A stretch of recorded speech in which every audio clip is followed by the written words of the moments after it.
Okay, I'm here with Alex, and Alex, you were going to give me a bit of a tour of our new window manufacturing. Yeah. We've set up a new window factory in the factory, so we're manufacturing our own windows.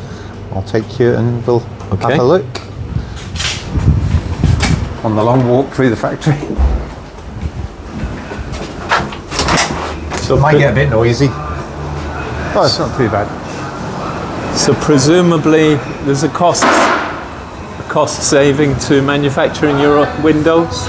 Yeah, I mean that's what we've done is we've decided to manufacture our own windows. When you're designing something, you take a bit of this and a bit of that and a bit of this, and it's obviously designed for many other purposes. So what I've done is I've took the window, take a hard look at the windows and designed a window for garden buildings. You know, most windows go into brick built buildings, so there's no structural integrity to the window. The window is... So UPVC windows normally, they're not that strong, are they? They're not that rigid. So we have to do a lot with our windows. When we use them windows, we have to put massive lintels in below and above the windows. So I've reduced it using aluminium, but we're tying it together through the window. The best way to describe it's a bit like, you know, when you drive down a motorway and you see the big string spanning across the motorway, which is a trellis. Right. So the fact that there's a bit of steel there and a bit there, and they're joined together, makes it massively strong. Right. So that's what I've done with our windows. I've joined a really strong section at the bottom to a really strong section at the top. So I've doubled the strength of the building by connecting them together. Okay. And that's what we're doing in here. So what's going on here then? So this is, we might as well start over here. These are copy routers. So these will cut aluminium and cut holes in aluminium where we want them. A selection more of copy routers. Right, Alan?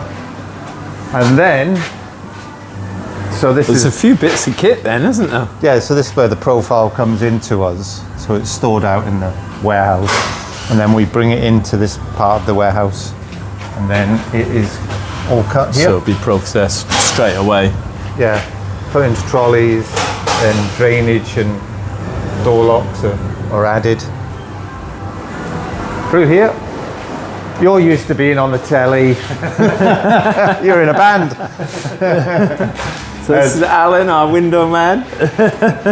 So interference on the telly.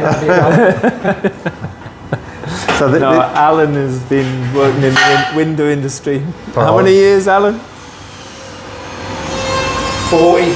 40 years. Yeah. You don't look that old. You're so generous. So the windows are welded together. This is doors getting ready to be welded, and then they'll be over here where they'll be beaded and the door locks put on. Okay. And this is the aluminium that we're using to join. Is that what you're saying about the strength? Yeah. Because a normal UPVC, because as little as I know, when you put a UPVC window in a house, it always has to have a lintel above it, doesn't it? Yeah. So I'm making it part of the lintel.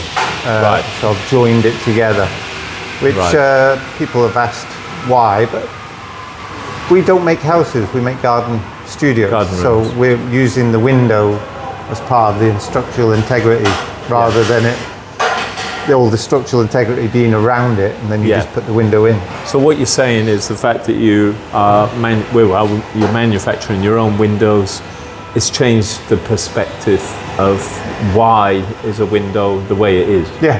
Well, I look at everything like that. You know, why the handle, why the hinge, why the glass, why the framework, and then question everything as to why it is the way it is. The way it is, yeah. Because ultimately we just want to get the best garden office or the best granny annex in your garden that's strong, with structural integrity, quick. Yeah, because the other thing you said about the strength of the windows, or the strength of the product in general, is we could have an annex that's going to be moved 4 or 5 times. Well, I think that's what's going to happen with annexes, where they're going to be moved 4 or 5 times quite easily. You know, we fitted one last week. The gentleman was 92 years old. You don't have to be Einstein to work out that the life of the building is way above his life expectancy. Yeah. And the customer knows this. And that's why, but it does give you that opportunity to spend the final years with your family. Yeah. You know, but then something happens to that chap. So he... Yeah, so the point being that the building has to be mobile. up to that job, mobile and strong enough. moved 4 or 5 times, and it means that components have got to be able to swap. So although the door, which we couldn't do with the windows that we use at present, so if the door is there, that's where the door goes. So if you sell your studio in the future, we'd say, oh, it's a left-hand open-out door. But now with our hinges and our system that we've designed with the use of clever Allen chipping in, as you can see, this door lock here has got 2 door locks. Well, if you were in the UPVC industry and you walked in here and you've seen that, you go, what's going on there? I've never seen that before. But that means that door can go that way